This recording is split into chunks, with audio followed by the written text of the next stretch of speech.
"You're trespassing, and I'm calling the police here right now." That's what our HOA president shouted at my wife while she was peacefully watering flowers in our own front yard. Moments later, 4 patrol cars swarmed our lakefront property as if we were fugitives. This woman had clearly decided she'd found the perfect excuse to run us out of the neighborhood. What she didn't realize was that she'd just triggered the worst mistake of her life here, because when innocent people are pushed too far, they sometimes push back, and when that happens, the truth you've been hiding might just come to light and destroy everything. What followed? Pure chaos. See, we thought we were moving into a slice of heaven. Miller Lake Community, gorgeous waterfront homes, trimmed lawns, the whole storybook set up. Emily had spent 5 years searching for the perfect lakeside dream, and when she finally found it, we thought we'd hit the jackpot. What we didn't know was that we were about to meet a control freak masquerading as a neighbor, someone who'd turn our dream into a living nightmare. But the thing about bullies, they always underestimate the wrong people, and this bully was about to be taught the lesson of a lifetime. Back in March, Emily and I bought what we believed was our forever home on Miller Lake. $800,000 every cent we had, plus a 30-year mortgage. Emily, being an interior designer, had found her dream canvas: panoramic lake views, a wide yard, and an open concept perfect for her creativity. Here's the part that would come back to bite us, though we didn't know it at the time. The house deed? It only had Emily's name on it, not because there was any issue between us, but because she'd negotiated the deal solo, poured herself into the process, and sealed it with heart and hustle. I figured, let her have full ownership of the dream she worked so hard to build. Turns out, that little detail would become a dangerous weapon. Our first week felt like a fairy tale. Emily arranged furniture and mapped out design plans while I grilled out back, soaking in the clean lake breeze. We'd sip morning coffee with the sun rising over the water and walk hand in hand by the shore each evening. Emily would sketch during golden hour and whisper, "Can you believe this is ours?" Those were the brightest days in our marriage, but paradise has a shelf life, and ours was ticking down fast. It was a quiet Tuesday afternoon when Emily was planting soft pink roses in the garden and a shadow crossed our gate. There she stood, a Dolores Abernathy, 58, platinum blonde bob, not a strand out of place, black power suit that practically shouted authority, oversized designer shades that made her look like a federal agent. She spoke in a voice as sugary as canned syrup. "Well, hello, dear. I'm Dolores, head of HOA compliance. Welcome to Miller Lake." But her smile never touched her eyes. Those eyes, they were scanning everything like a hawk circling prey. She examined the flowers, the paint, the cars, even the mailbox location. Then came her first strike. "Oh, pink roses. I do hope you referred to our landscaping color guide as Section 8D. If I recall, we have very specific standards here." Emily, always sweet, said, "Oh, I didn't know about the color guide. I'll be sure to check it out." Dolores's smile chilled. "I'm sure you will, dear. New residents often need time to adjust to how we do things around here." Then she looked at the mailbox. More specifically, at Emily's name on it. I could almost see her filing that little fact away like ammunition. As soon as Dolores walked off, Emily turned to me and whispered, "Honey." Something about her felt really off. She looked at everything like she was mentally logging violations. I tried to reassure her. "She's probably just thorough. We'll follow the rules, it'll be fine." Looking back, those may have been the most misguided words I've ever spoken. We had no clue we'd just met the neighborhood's self-proclaimed queen, a woman who viewed our joy as a threat to her control. That Saturday, we threw a small housewarming, just 10 close friends, a little acoustic music, some homemade barbecue. Emily was glowing as she gave home tours, and I was out back flipping burgers and cracking terrible dad jokes. It was perfect. Kids tossing stones in the lake, adults laughing over wine, everyone soaking in the dream we'd built. For 2 hours, life was golden. And then, right on cue, Dolores arrived like a horror villain walking through the third act. No knock, no request. She pushed open our gate like she owned it, those stilettos clicking on the stone path like a metronome of doom. "Well, well, well," she declared loudly enough for the entire street to hear. "Looks like our new neighbors are in need of a crash course in community standards." Porch lights popped on like dominoes. Shadows appeared in windows. "I'm sure you reviewed our noise ordinance before planning this event," she said, her tone sharp and condescending. "Or perhaps you believe some people are simply above the rules." Emily immediately paused the music, cheeks flaming with embarrassment. "Oh gosh, I'm so sorry. I'll turn it down right away." But Dolores wasn't done. She scanned our setup like she was conducting an audit. "I'm also seeing unapproved lighting, questionable food safety, and numerous parking infractions." She pointed to our friend's Honda. "That vehicle is parked 12 centimeters outside the allowed boundary." Suddenly, conversations died. Laughter vanished. Our friends exchanged awkward glances. The atmosphere turned cold. "Perhaps next time," Dolores concluded with venom,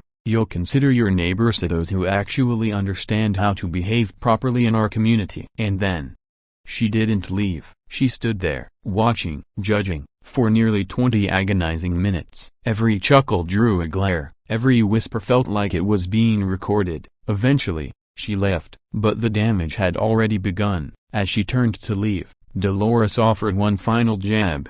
"I do hope future gatherings reflect a better sense of community responsibility." Our party died on the spot. Friends began politely excusing themselves early mornings, forgotten commitments. Within half an hour, everyone was gone. Emily disappeared into the bathroom and locked the door behind her. From the hallway, I could hear her sobbing. "I'm so humiliated," she cried. "I planned this party for months. I just wanted to celebrate with the people we care about, and she made me feel like a criminal, a broken bar in my own home." That night, as we lay in bed, Emily whispered, "What if we made a huge mistake moving here?" I should have stood up to her. Instead, I let her humiliate me. Maybe we just need to learn the rules and stay quiet. In the days that followed, strange little things began to add up. Dolores began driving past our house multiple times a day. Not fast. Slowly, deliberately. She'd slow to a crawl, peering at our yard like a detective analyzing a crime scene. She'd park across the street for long stretches,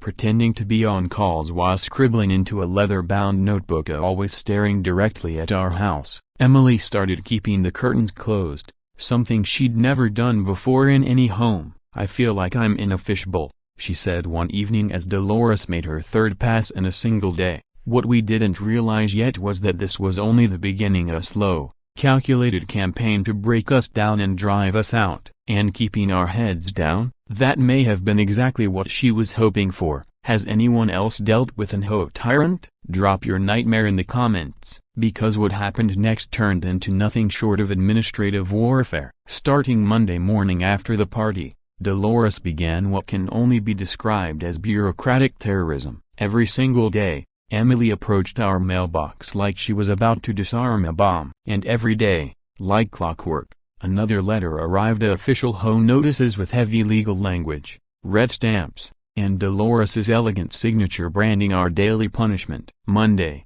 8 a.m. Violation. Lawn exceeds height regulation by 4 millimeters. Fine, $200. Correction required within 48 hours or additional penalties would follow. Wednesday, 7 a.m. Violation. Exterior paint color does not conform to the authorized ivory pearl shade. Fine, $350. Deadline. 72 hours before enforcement actions would be taken. Friday, 6 a.m. Violation. Outdoor lighting fixtures not up to community safety standards. Fine, $400. Correction required within 24 hours. Sunday, 8 a.m. Violation. Vehicle parked 18 centimeters beyond designated boundary. Fine, $300. Deadline, 48 hours. Towing authorized if not corrected. Tuesday, 7 a.m. Violation. Garden design disrupts neighborhood aesthetic and may impact property values. Fine, $250. Mandatory removal required within 36 hours. Each letter became more intimidating than the last, filled with legalese about enforcement powers, community security protocols, and penalties. Emily began to unravel under the pressure. In just 3 weeks, she lost 7 pounds. Her eyes were shadowed with exhaustion, and every little sound made her jump. She started checking the mailbox obsessively, like she was afraid something worse would come next. "I feel like I'm failing at everything," she whispered one night. Why can't I get this right? What's wrong with me? She'd already spent $2,600 trying to comply with these absurd rules, hiring professionals to mow the lawn with measuring instruments, repainting the fence to match a shade only detectable by machines, replacing functioning outdoor lights, and hiring surveyors to remark the parking spot lines. Our dream home had become our prison. 3 weeks into this nightmare, I found Emily sitting on our kitchen floor, surrounded by 23 violation notices. She wasn't crying anymore, which would have been better. She looked vacant, empty. I used to dream about this view, she murmured, staring blankly at the lake. Morning coffee, evening wine, weekend cookouts with friends, a broken bar. I imagined a life filled with peace and joy. Her hand shook as she picked up another notice. Now, just looking out the window gives me anxiety. I'm terrified to plant flowers, scared to park the car, afraid to even exist here. I sat beside her and gathered the pile of violations. This isn't normal, I said. This is not how a neighborhood should feel. No one should live like this. She looked at me with hollow eyes and said the words that crushed me. Maybe we should just sell, cut our losses, before she completely destroys us. I can't take this anymore, Mark. I just can't. That's when everything clicked. This wasn't about community rules. It wasn't about standards. This was a deliberate psychological assault. Emily wasn't falling apart because she couldn't handle pressure. She was being broken in methodically, maliciously by someone who knew exactly what they were doing, and I'd let it happen by encouraging us to stay quiet. The moment Emily said the word sell, our phone rang. The timing was chilling. I picked up, uneasy. Hello? That unmistakably syrupy voice purred through the speaker. Good evening, Mark. Dolores here. I couldn't help but notice you and Emily seem a bit overwhelmed lately. She paused, dramatically, calculated for effect. I completely understand. Adjusting to a neighborhood with real standards can be difficult for some people. But I did want to share something that concerns me. Her voice dropped to a whisper so low it sent ice straight through my spine. I've been reviewing property records, and I found it rather curious that only Emily's name appears on your deed. Odd, don't you think? Especially for such an expensive home. That was the moment I realized she'd been digging into our personal information. She was investigating us. You see, Mark, she continued, her voice smooth as venom. I once knew a young woman in a very similar situation. Thought she owned her house free and clear of a broken bar until the paperwork turned out to be flawed. Legal trouble followed. Very serious legal trouble. The authorities don't take property fraud lightly. Dolores's voice slithered through the phone, soft but razor sharp. You know, when someone with a broken bar, limited financial history suddenly buys prime real estate, people get curious about where the money really came from. Across the room, Emily went as white as a sheet. Dolores kept twisting the knife. I'd hate for Emily to suffer the same fate as a friend of mine lost everything over irregular paperwork and, well, a broken bar, suspicious circumstances. But I'm sure there's nothing for you to fret about. Emily, as sole owner, surely understands all her legal obligations. If not, the community has a broken bar methods for dealing with problem residents. Sleep tight. The line went dead. Emily clutched my arms, trembling. Mark, can they actually challenge our ownership? What if something's wrong with our deed? This was psychological warfare on a whole new level, no longer just fines and letters, but doubt about our very right to live here. Our documents are rock solid, I told her. She's bluffing, trying to scare us out. Yet the damage was done. All night Emily scoured the internet, property law horror stories, title fraud cases, home nightmares where families lost homes over clerical errors. By 3 a.m. morning she was in tears, convinced Dolores had uncovered some fatal flaw that would wipe us out, exactly as Dolores intended. But dawn brought a different Emily. I'm done being terrorized, she said, eyes fierce. If she wants a war, she just picked the wrong house. At last, fear turned to anger, and angry Emily is unstoppable. Still, we had no idea what secrets our tormentor was hiding. The counter-offensive. I drafted a plan, surveillance, mount cameras to record every act of harassment, paper trail, dig through HOA bylaws to separate Dolores's real authority from her bluster. Allies, find other victims. Someone else had to be suffering. Evidence a stack proof until we could launch a legal nuke if needed. Emily threw herself into the mission, cataloging every notice, every drive-by, every snide remark. If she likes paperwork, Emily said, we'll drown her in it. Within 48 hours the cameras paid off. Footage showed Dolores sneaking up at dawn, dumping her own kitchen trash beside our gate and immediately phoning in a maintenance violation against us. Even better, the video captured angles of her property that didn't match the plat maps we'd pulled. Something about her lot lines looked a broken bar off. I started comparing screenshots to official records and realized our predator might have skeletons of her own. An unexpected ally entered Avita Macron Martins, a retired principal, 68, 12-year resident. He'd always offered sympathetic glances but never a word. While I was thumbing through HOA files at the community office, he approached like a man interviewing the shadows. You're digging into Dolores, aren't you? He whispered. Just studying the rules, I said carefully. He scanned the empty hallway, then leaned in. I've waited 5 years for someone brave enough to challenge that woman. David's story hit like a gut punch. Over a decade, Dolores had run off 12 families. The Smiths fined into bankruptcy over petty citations, forced to sell at 40% below market just to escape. The Johnsons, parents of an autistic boy, are harassed so viciously about disruptive behavior they fled across the country. She preys on anyone vulnerable, David said, voice quavering with old guilt. Single moms, the elderly, immigrants, young couples who can't afford endless legal fees. I watched it haul a broken bar and stayed silent while my wife battled cancer. I couldn't add more stress to her final months. His hand shook as he pressed a USB drive into mine.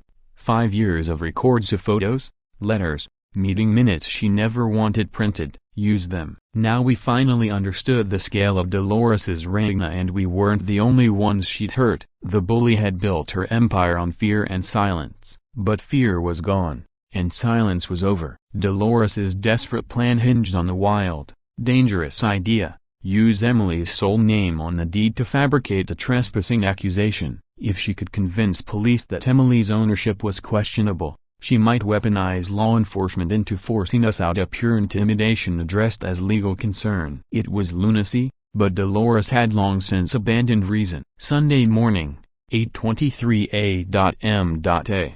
Everything felt calm. Emily was humming as she watered her herb garden. I was inside making pancakes, Bach playing in the background. The sunlight shimmered on the lake. It was one of the first truly peaceful mornings we'd had in months. Then chaos erupted. Police sirens shattered the air. 2 patrol cars skidded to a stop in front of our house, red and blue lights flashing wildly across the neighborhood. 4 officers stepped out, hands hovering near their holsters, faces cold and unreadable. The silence that followed was explosive. Doors flew open, neighbors spilled into the street, phones came out, recording from every direction. I watched from the kitchen as people in bathrobes whispered and filmed, the tension humming like a live wire. Sergeant Rodriguez approached Emily, who stood frozen with the garden hose still running at her feet. Ma'am, we received a report of trespassing on this property. Are you Emily Johnson? Emily blinked, soaked and stunned. Yes, I'm Emily. What a broken bar, what's going on? Then came the words that froze the blood in my veins. We need to verify your legal right to occupy this residence. I burst out the door, pancake batter still on my hands. Officers, this is our home. What's going on? And there she was. Dolores emerged like a villain stepping on stage, wearing a black power suit and carrying a leather briefcase. At 8:30 a.m. on a Sunday, she held her phone aloft, already recording. Thank you for your swift response, officers, she declared loudly enough for everyone on the block to hear. As head of community compliance, I have grave concerns about the unlawful occupation of this property. Her performance began rehearsed and dripping with faux authority. Emily Johnson is the sole name on this deed. That's a serious red flag, given her lack of financial history. The numbers don't add up. Community safety demands immediate investigation. The crowd was growing. Dozens of neighbors stood on lawns, whispering, filming. A teenager was clearly live streaming, and I watched the viewer count jump to 47, then 112, then 289. Emily, despite trembling, stood tall. Officer, I have all the documentation inside. May I retrieve it under supervision, under police escort? She brought out everything: a county sealed deed, purchase agreement, mortgage approvals, tax receipts, home membership confirmation, even her driver's license. Sergeant Rodriguez went through it all meticulously, examining seals, calling the recorder's office, comparing signatures. 10 minutes passed, felt like 10 years. Some neighbors looked sympathetic, others confused, but Dolores, once smug, was cracking. I watched her confidence erode as each document passed scrutiny. Then finally, Miss Johnson, Rodriguez announced, "Everything is valid. You are the legal and rightful owner of this property." He turned to Dolores, now flushed and fidgeting. "Ma'am, filing a false police report is a serious offense. This complaint was baseless and appears malicious." That's when Dolores snapped, "No, you're missing something. Dig deeper. She's hiding something. Search their house. Question them harder. You're all incompetent." She was shrieking now,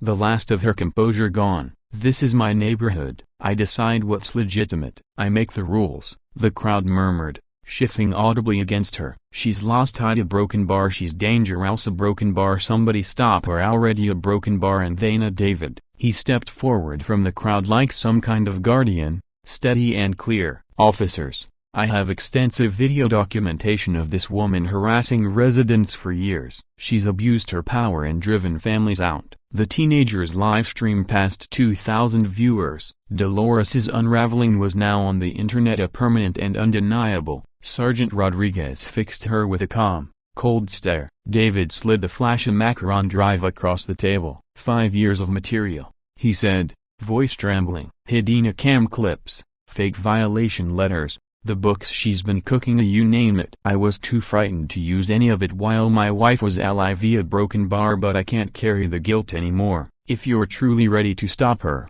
I'm in. The files were worse and better than anything we dared imagine. One video from a 2019 landscaping project looked mundane, a broken bar, until we overlaid it on the original subdivision survey. Dolores had quietly pushed her backyard fence 6 full feet past the legal boundary, stealing common property for her personal use. No permits, no board approval, just theft, concealed beneath charm and bureaucracy. Miss Abernathy, let me be perfectly clear: harassment and filing false police reports are criminal offenses. Any further attempts to target these residents will result in your immediate arrest. Dolores completely lost control. Her voice rose into a shriek. "You can't threaten me. I am the authority here. This community belongs to me." But her grip on that authority was already gone. As the patrol cars pulled away, the neighborhood shifted around us. People who once peered out through blinds now crossed lawns to reach us. One by one, neighbors approached with apologies, handshakes, and shameful expressions. "We didn't realize how bad it was. A broken bar. We're sorry we didn't speak up sooner. Thank you for standing up to her." Their words were kind, but Emily's whispered question haunted me as we returned to our porch. "This isn't over a broken bar, is it, Mark?" I wrapped my arm around her and told her the truth. She just exposed herself in front of the entire neighborhood, and now a broken bar. We finish this. How do you dismantle a monster who built the system? How do you take down someone who's controlled everything from the shadows? What happened after that Sunday was nothing short of a revolution. That teenager's live stream, it blew up overnight, 127,000 views in 24 hours. The comment section became an online riot. "This Karen is unhinged. Sue her into the ground." HOAs are legalized psychological warfare. Someone call the FBI. Within days, our story made the local news. Channel 7 ran the headline, "HOA President Files False Police Report. A Homeowners Fight Back." They interviewed Emily in our front yard. She stood tall, collected, and fierce. "We came here to build a peaceful life. Instead, we found a neighborhood ruled by fear. But fear ends today." But the true victory wasn't the media coverage, it was the people. David organized an emergency HOA community meeting, and for the first time in 5 years, everyone showed up. 43 families packed into the recreation center, standing room only. You could feel it. The tide was turning. David stood at the front, his voice stronger than I'd ever heard it. "We've been silent for too long," he said. "This ends tonight. No more fear, No more abuse. We take our community back starting now. Then came the flood. Testimony after testimony poured out from once silent victims. Stories filled with heartbreak and rage. Lisa Morgan went first. Her voice trembled. She fined us $2,000 a broken bar for Christmas decorations she said weren't culturally appropriate. My kids cried taking down their handmade snowmen. She said they clashed with the community's aesthetic. Mike Torres followed. She made us take down our daughter's swing set, said it disrupted a visual harmony.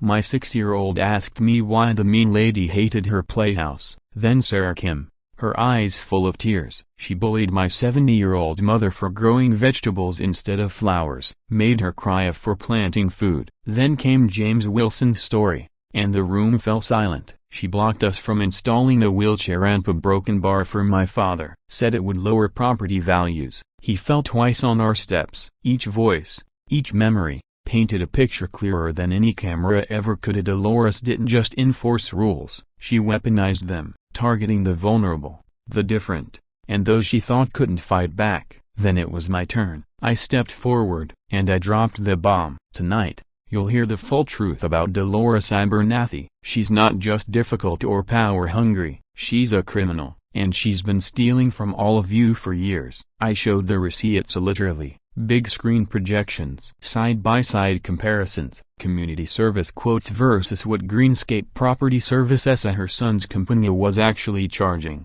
Pool maintenance, real cost $2,000 a build $6,500. Landscaping, real cost $3,500 a build $8,200. Tree removal, real cost $4,000 a build $11,000. Irrigation repair, real cost $1,800 a build $5,300. Total embezzled, over $47,000 from your HOA dues. The crowd erupted. Shouts filled the room. She's been robbing us blind. Throw her in jail. She's a criminal in a pantsuit. But I wasn't finished. There's more. On screen, before and after aerial photographs. 2016 at her backyard, clearly marked by community boundaries. 2021 her backyard expanded 6 feet into public land. No permits, no approvals, no documentation. She literally stole land from this community, and then bullied anyone who might have noticed. It wasn't just abuse, it wasn't just fraud, it was theft,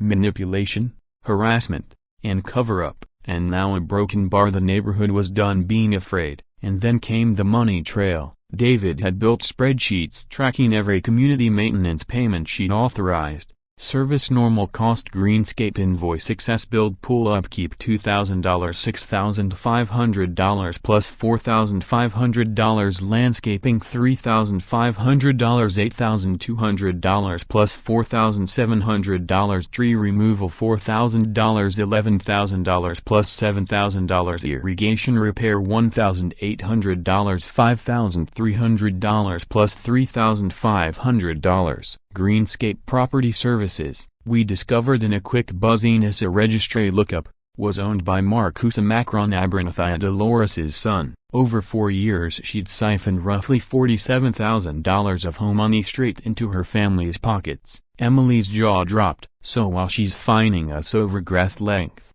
she's robbing the entire neighborhood? Classic misdirection, I said. Scream a rule breakers at the new couple so no one asks where the budget went. David, eyes blazing with long suppressed anger, nodded. She's done it before, whipping up drama around innocent residents to hide her own scams. The drive held more. Audio of Dolores threatening vulnerable neighbors, forged documents filed with the county, even a recorded phone call in which she bragged about cleaning out the undesirable element. For years David had been piecing together a case. He'd just been waiting for someone willing to light the fuse. My wife always said evil wins when good people stay quiet, he whispered. The predator senses a shift. It didn't take long for Dolores to notice that we weren't shrinking anymore. She saw David chatting with us on driveways, watched us install more cameras, sensed controls slipping through her fingers and panicked. She dialed every HOA board member in a single evening, voice laced with counterfeit urgency.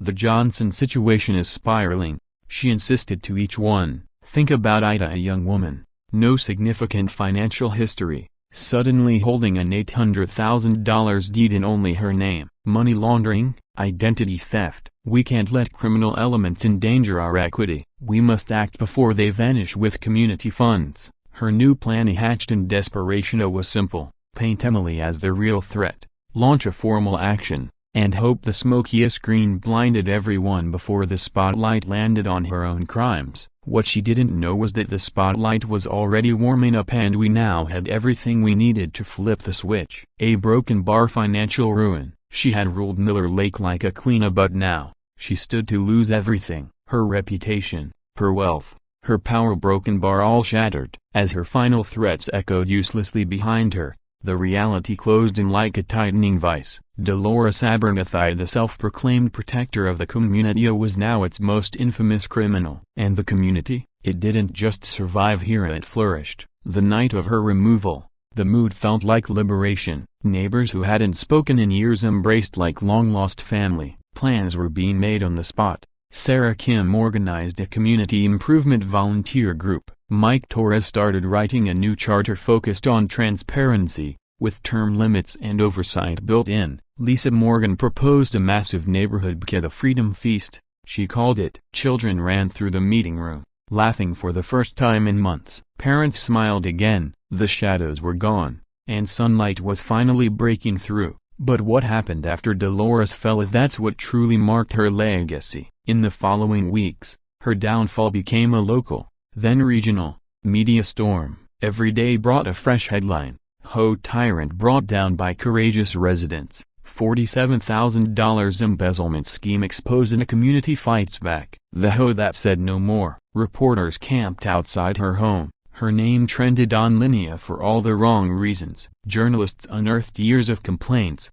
ignored audits, and whispers of past misconduct. The story of one neighborhood's rebellion became a symbol for frustrated communities everywhere. And then came the legal avalanche. The county prosecutor filed a storm of charges: embezzlement of HOA funds, fraudulent modification of public records, filing false police reports, criminal harassment. At the same time, civil lawsuits flooded in from the families she'd abused, 14 cases and counting. The charges ranged from emotional trauma to financial loss to punitive damages meant to warn other power-hungry tyrants. Her son, Marcus, didn't escape either. Greenscape Property Services lost every contract within a week. Refund demands followed, the business collapsed, and Marcus was named in several lawsuits for participation in financial fraud. For the first time in her life, Dolores Abernathy was powerless. Her financial situation unraveled quickly. Legal defense fees, $85,000 and rising. Court-ordered restitution, $47,000. Civil lawsuit damages, $180,000 plus. Property restoration, $15,000. Total liability, over $300,000. And what did she have? A house worth $450,000, a heavily mortgaged at $320,000, $23,000 in savings, $67,000 in retirement. Even if she sold everything, she couldn't cover the damage she'd caused. She was broke, disgraced, alone. And yet, that wasn't the real ending. The real ending happened in a quiet moment, weeks later, when Emily and I stood at the edge of our backyard. The lake shimmered under the late afternoon sun. Birds were singing. No sirens, no screaming, just peace. Emily reached for my hand and whispered, "We saved it." And we had. Not just for ourselves, but for everyone who'd been too afraid to speak before. We proved that tyrants only hold power when good people stay silent. But when good people stand together, truth wins. So if you've ever had to take down a corrupt leader, a broken bar, tell us, how did it feel to watch them fall? 2 months after the historic community vote, the inevitable happened. With a kind of poetic justice that could make anyone believe in karma, a foreclosure notice appeared on Dolores Abernathy's front door. A property auction sign was hammered into her once perfectly manicured lawn. She had defaulted on her mortgage. The dictator of Miller Lake was being evicted from her own kingdom. Moving day was a pitiful spectacle. She loaded boxes into a rental truck by herself, and no family, no friends, no help, and absolutely no sympathy from anyone. Her luxury furniture, designer wardrobe, and symbols of power were now just cardboard boxes stacked by the curb like discarded memories. From our deck, I watched as she wrestled with a heavy dresser, and for a fleeting second I almost felt sorry for her. Almost. She approached Emily one last time, as my wife tended her blooming gardenia. Those same pink roses that had once sparked Dolores's campaign of harassment now flourished, untouched and proud. "I wanted to say something before I leave," Dolores said, her voice a whisper stripped of all authority, trembling with remorse. "I used to drive by and see you happy with your flowers, laughing with your husband, living the life I thought I deserved," she admitted. "And I hated you for it. I thought if I couldn't be happy, no one else should be either." She paused, voice cracking, and then softly added, "I'm sorry for everything I did to you in this community." Emily, with a grace Dolores had never earned but received anyway, replied gently, "I hope you find peace, Mrs. Abernathy." "I really do. I hope you learn to be happy without hurting others." Dolores nodded through silent tears, climbed into her truck, and drove away from Miller Lake for the last time. Emily watched the truck disappear down the road, then whispered like an exhale of years of tension, "It's finally over. She can't hurt anyone here ever again." 6 months later, the transformation was complete. Miller Lake had become the dream community we once only imagined, and new HOA leadership was elected unanimously in the most positive, hopeful vote in neighborhood history. David Martinez became HOA president, finally stepping into his strength. Emily Johnson was elected treasurer, ensuring every cent was accounted for. Mike Torres served as secretary, keeping clear records and communication flowing. Sarah Kim took over as compliance officer, enforcing only real safety rules and never fear. Revolutionary new policies were put in place,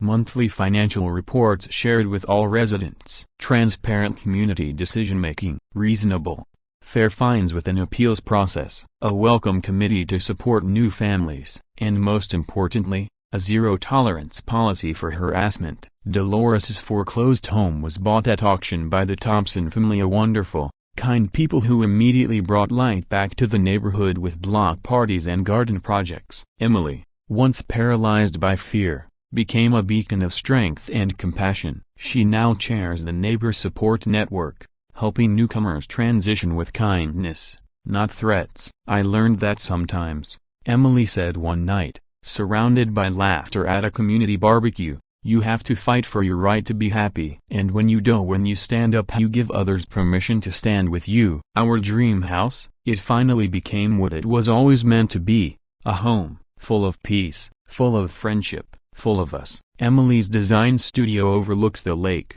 where she creates beautiful spaces for grateful clients. Her business exploded, fueled by admiration for her courage and clarity. She now speaks at conferences and consults for other communities trying to escape oppressive HOAs. The Miller Lake Community Center even hired her to redesign their meeting rooms, spaces built now for participation, not intimidation. And that irony? The woman who tried to ruin her had accidentally launched her into a new chapter of success and purpose. A year later, Emily and I sit on our dock every evening, watching the sun dip into the lake, a pink and gold like a painting come to life. The scene is exactly what she envisioned the first time we saw this house and knew it was meant for us. "Do you ever regret fighting back instead of just walking away?"